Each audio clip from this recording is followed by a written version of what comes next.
Alright, let's dive into something that's been buzzing in the football world lately, and trust me, it's a bit of a head-scratcher. So, Chelsea FC, the Blues, are in a pretty unique situation this summer, and it's all about squad registration. Now, you might be thinking, squad registration? How is that interesting? But stick with me because this is where things get fascinating.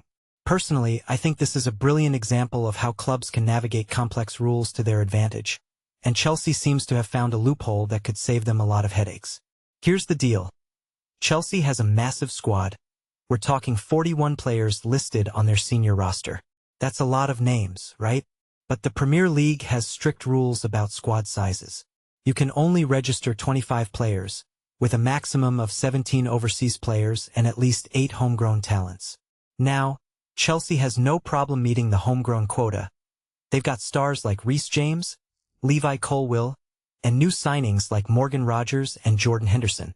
But here's where it gets tricky. Some of their summer signings, like Marco Palestra and Geovany Quenda, don't qualify as homegrown. So, how do they fit them into the squad without exceeding the limit? What makes this really interesting is the Premier League's under-21 rule. Essentially, players under 21 on January 1st of the season's starting year don't need to be registered in the 25-man squad. They can still play in Premier League matches without taking up a spot. And guess what? Both Palestra and Quenda fall into this category. Palestra was born in 2005 and Quenda in 2007, so they're both under 21 for the upcoming season.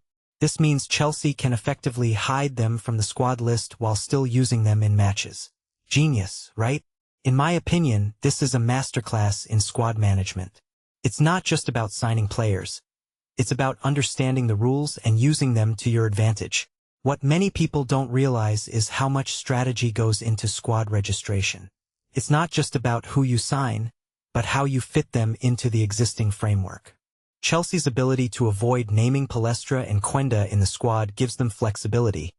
They can keep their options open, maybe loan out other players, or even make more signings without worrying about hitting the limit. But this raises a deeper question. Is this fair? I mean, smaller clubs might not have the resources to navigate these rules so effectively. From my perspective, it highlights the gap between the big clubs and the rest. Chelsea has the expertise and the infrastructure to exploit these loopholes, while others might struggle. It's a reminder that success in football isn't just about what happens on the pitch. It's about how well you play the game off it too.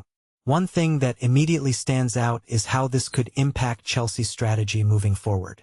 With Palestra and Quenda effectively off the books, they can focus on integrating other players into the squad. And let's not forget, this isn't just about this season. If you take a step back and think about it, this kind of planning could set them up for years to come. They're not just building for the present. They're building for the future. A detail I find fascinating is how this ties into the broader trend of clubs hoarding talent. Chelsea has been criticized in the past for signing players and then loaning them out. But this move shows they're thinking long-term. They're not just collecting players.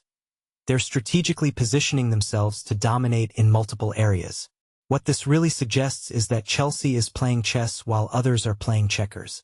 So what's the takeaway here? Personally, I think this is a wake-up call for other clubs. If you're not paying attention to the rules and finding ways to use them to your advantage, you're already behind. Chelsea's move isn't just about avoiding squad limits. It's about staying ahead of the curve. And as we head into the new season, I'll be watching closely to see how this plays out. What do you think? Is this a stroke of genius, or just another example of the big clubs bending the rules? Let me know in the comments below. I'd love to hear your thoughts.